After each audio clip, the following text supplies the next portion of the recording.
మరి breaking news చూస్తున్నాం. Kaleshwaram project విషయంలో తెలంగాణ ప్రభుత్వం ఒక కీలక నిర్ణయాన్ని తీసుకుంది. మేడిగడ్డ, అన్నారం, సుందిళ్ల బ్యారేజీల పునరుద్ధరణ డిజైన్లకు ఇరిగేషన్ శాఖ ఆహ్వానం పలికింది.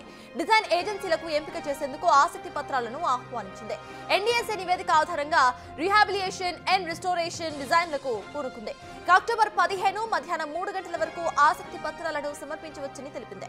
అక్టోబర్ 15 సాయంత్రం 5 గంటలకు సీల్ కవర్స్ ఓపెన్ చేస్తారు. డీటెయిల్స్ ను తెలంగాణ నీటిపారుదల వెబ్సైట్ లో పొందుపరిచారు.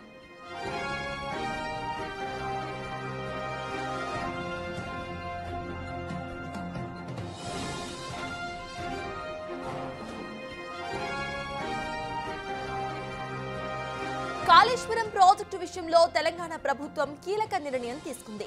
మేడిగడ్డ, అన్నారం, సుందిళ్ల బ్యారేజీల పునరుద్ధరణ డిజైన్లకు ఇరిగేషన్ శాఖ ఆహ్వానం పలికింది. డిజైన్ ఏజెన్సీలను ఎంపిక చేసేందుకు ఆసక్తి పత్రాలను ఆహ్వానించింది. ఎన్డీఎస్ఏ నివేదిక ఆధారంగా రీహాబిలియేషన్ అండ్ రెస్టోరేషన్ డిజైన్లను పూనుకుంది. అక్టోబర్ 15 మధ్యాహ్నం 3 గంటల వరకు ఆసక్తి పత్రాలను సమర్పించబోతోంది. ఇక అక్టోబర్ 15 సాయంత్రం 5 గంటలకు సీల్డ్ కవర్స్ ను ఓపెన్ చేయబోతున్నారు. ఇక డీటెయిల్స్ ను తెలంగాణ నీటిపారుదల వెబ్సైట్ లో పొందుపరిచారు.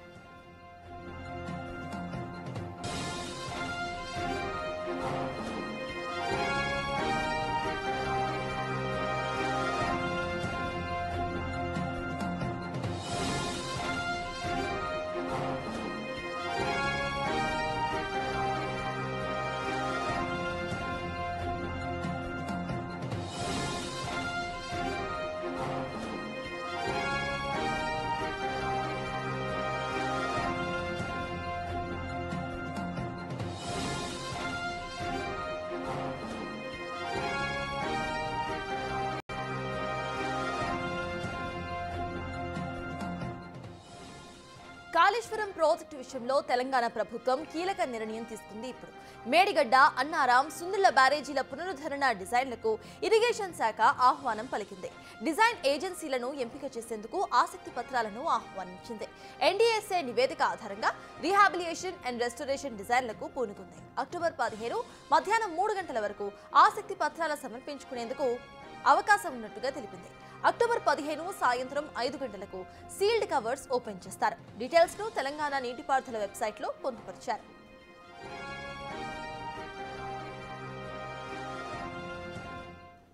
రైట్, ఇదే అంశంపై పూర్తి డీటెయిల్స్ ను మా ప్రతినిధి వాసు అందిస్తారు. వాసు, చెప్పండి, ఇటు రీహాబిలియేషన్, రెస్టోరేషన్ కు ప్లాన్స్ అన్నింటినీ కూడా సమర్పించాలి అంటూ తెలంగాణ ప్రభుత్వం కోరినట్టుగా తెలుస్తోంది. దీనికి సంబంధించిన అప్డేట్స్ ఏంటి అండ్ ఎంతమంది డిజైన్స్ ను సమర్పించే అవకాశం ఉందనుకోవాలి?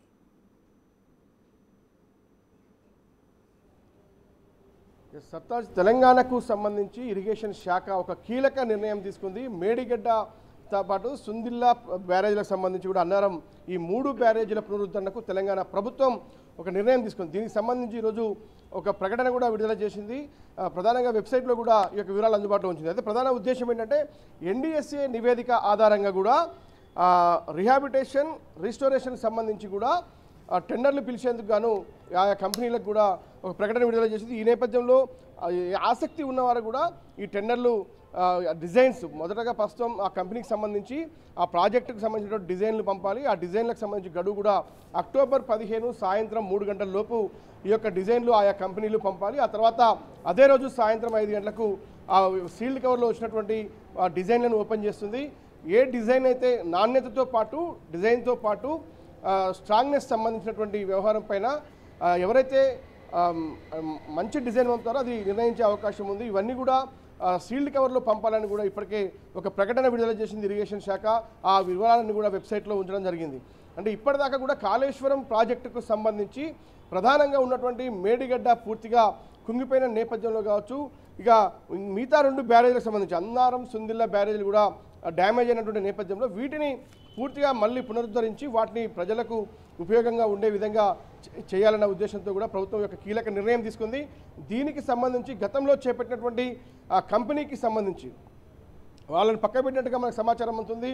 ఎందుకంటే గతంలో కూడా ఎవరైతే ఈ ప్రాజెక్ట్ నిర్మాణం చేపట్టారో ఆ కంపెనీకి సంబంధించి పునరుద్ధరించే అవకాశం ఉంటుంది. అంటే ఎలాంటి రూపాయి ఖర్చు లేకుండా ఆ కంపెనీ భరించాలని కూడా గతంలో విజిలెన్స్ నివేదికలతో పాటు ఎన్డీఎస్ఏ నివేదికలతో పాటు కూడా కాళేశ్వరం కమిషన్ కూడా తేల్చింది. ఎందుకంటే పూర్తి బాధ్యత మెయింటెనెన్స్ విషయంలో కావచ్చు, నాణ్యత విషయంలో కావచ్చు ఆ కంపెనీదే పూర్తి బాధ్యత కాబట్టి ఆ డిజైన్ల ఏర్పాటుకు ఆ నిర్మాణానికి సంబంధించి ఆ కంపెనీ భరించాలని కూడా స్పష్టం చేసినటువంటి నేపథ్యంలో అంటే డబ్బులు వాళ్ళ నుంచి వసూలు చేయాలి, కానీ పన్నులు మాత్రం వేరొక కంపెనీకి, అంటే ఎవరైతే అంటే డిజైన్లకు సంబంధించి ఆసక్తి ఉన్నవారు వాటిని పునర్నిర్మాణం చేసేందుకు సిద్ధమవుతారో ఆ డిజైన్లు పంపితే ఆ డిజైన్లు కన్ఫర్మ్ అయిన తర్వాత వాటి ఖర్చులకు సంబంధించి ప్రభుత్వం అంచనాలు వేసి ఆ తర్వాత టెండర్లు పిలిచే అవకాశం కూడా కనిపిస్తూ ఉంది.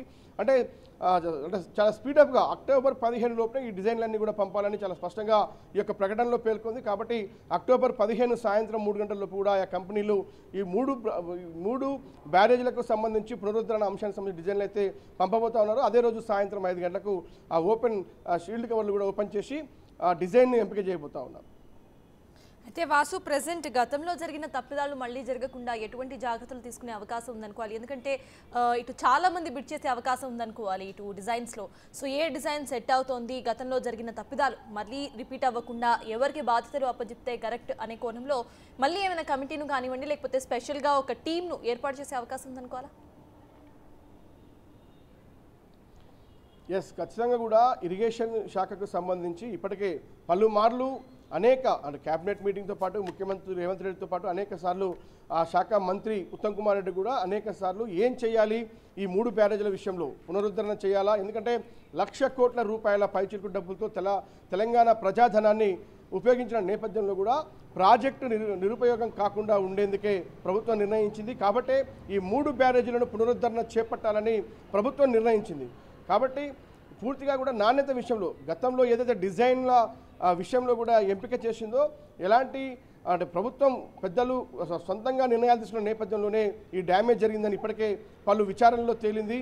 కాబట్టి మరొకసారి అలాంటి తప్పిదం జరగకుండా, ఎందుకంటే కింద సాయిల్ టెస్ట్తో పాటు డిజైన్ల ఎంపికతో పాటు నాణ్యత అంశాలకు సంబంధించి అంటే ఇంటర్నేషనల్ స్థాయిలో కూడా అంటే ఎక్కడ కూడా గతంలో పెద్ద ప్రాజెక్టులు చేపట్టినటువంటి వ్యవహారానికి సంబంధించి కూడా ఒక సలహాదారుని కూడా ఇప్పటికే తీసుకోవడం జరిగింది. ప్రాజెక్టు నిర్మాణానికి సంబంధించి ఆర్మీ ఇంజనీర్ని కూడా ఉత్తమ్ కుమార్ రెడ్డి నియమించారు. కాబట్టి ఇవన్నీ కూడా వాటి పరిస్థితికి సంబంధించినటువంటి ఇరిగేషన్ శాఖకు సంబంధించి సలహాదారునితో పాటు ఇరిగేషన్ శాఖ కీలక అధికారులు కూడా డిజైన్లు ఎంపిక తర్వాత కూడా నాణ్యత విషయంలో ఎలా ఉండాలి, దాని ఖర్చు ఎంత అవుతుంది అన్న విషయానికి సంబంధించి కూడా మళ్ళీ టెండర్లు పిలిచే అవకాశం ఉంది. కేవలం ఇప్పుడు డిజైన్లకు సంబంధించి మాత్రమే ప్రస్తుతం అయితే ఒక ప్రకటన విడుదల చేసింది. అది అక్టోబర్ 15 లోపల ఆయా కంపెనీలు డిజైన్లు పంపాల్సి ఉంటుంది.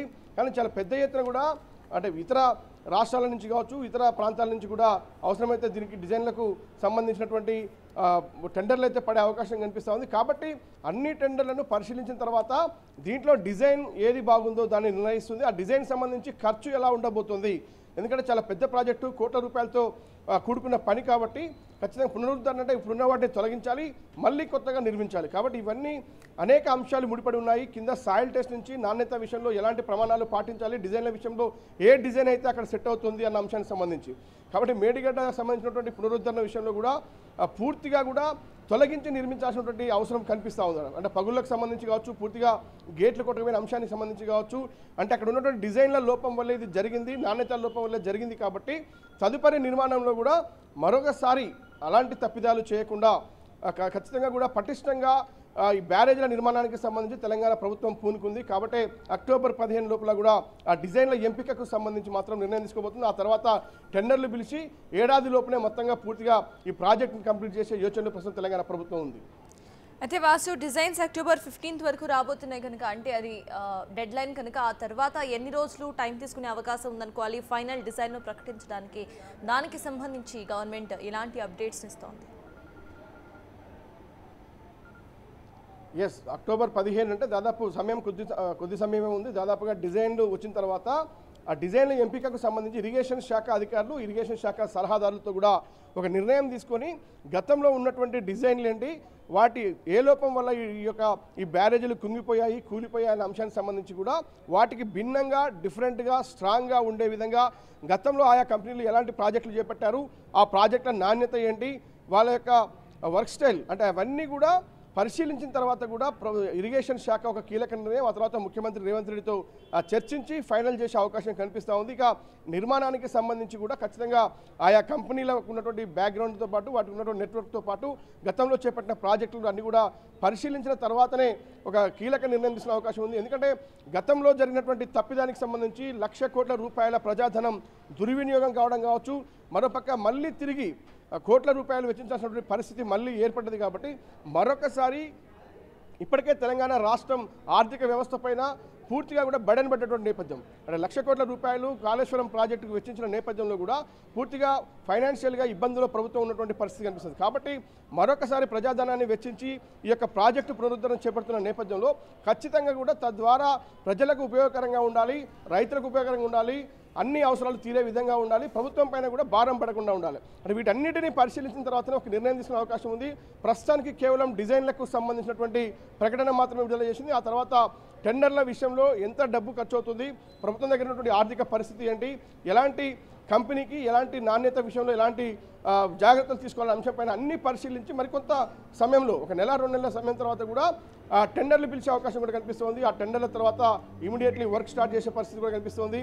పూర్తిగా కూడా ఈ ప్రాజెక్టు విషయంలో ప్రభుత్వం అయితే ఆచితూచి వ్యవహరిస్తున్న పరిస్థితి కనిపిస్తుంది. గతంలో జరిగినటువంటి గత ప్రభుత్వ హయాంలో చేపట్టినటువంటి కాళేశ్వరం నిర్మాణ లోపాలు, ప్రజాధనం దుర్వినియోగం, ఇలాంటి అంశాలన్నీ కూడా పరిశీలించి మరొకసారి ఇలాంటి తప్పిదం జరగకుండా ఉండేందుకు తెలంగాణ కాంగ్రెస్ ప్రభుత్వం అయితే ఒక పక్కా ప్రణాళికతో కూడా ఈ యొక్క వ్యూహాన్ని రచిస్తూ ఉంది. మరి చూడాలి ఏ కంపెనీలు ఈ యొక్క డిజైన్లు పంపుతాయి, ఏ డిజైన్ ఎంపిక చేస్తుంది, ఎన్ని కోట్లతో మరోసారి ఈ పునరుద్ధరణ చేపట్టబోతున్నారు. మొత్తంగా ప్రజలకు ఉపయోగకరంగా ఉండే విధంగా, నీటిని వినియోగించుకునే విధంగా కూడా మరొకసారి తప్పిదం జరగకుండా కూడా తెలంగాణ ప్రభుత్వం కాళేశ్వరం ప్రాజెక్టుకు సంబంధించి 3 బ్యారేజీల పునరుద్ధరణ కోసం పూనుకుంది. త్వరలోనే నిర్మాణం కూడా చేపట్టబోతుంది. ప్రస్తుతం డిజైన్ అందిన తర్వాత టెండర్ల తర్వాత నిర్మాణం చకచకా చేపట్టే పనిలో ప్రస్తుతం తెలంగాణ ప్రభుత్వం ఉంది. Thank you Vasu. మొత్తానికి కాళేశ్వరం ప్రాజెక్టు విషయంలో తెలంగాణ ప్రభుత్వం ఇప్పుడు కీలక నిర్ణయం తీసుకుంది. ఎవరైతే డిజైన్స్ ఇవ్వడానికి ఆసక్తికరంగా ఉన్నారో వాళ్ళంతా కూడా అక్టోబర్ 15 సాయంత్రం 3 వరకు డిజైన్స్ ను ఇటు గవర్నమెంట్ పోర్టల్లో లాగిన్ చేసేటట్టుగా ఇటు అవకాశాన్ని ఇచ్చింది. అనంతరం కూడా ఆ డిజైన్స్ లో ఒక డిజైన్ ఫైనలైజ్ చేయబోతోంది. ఆ తర్వాత నిధులను రిలీజ్ చేయబోతోంది గవర్నమెంట్.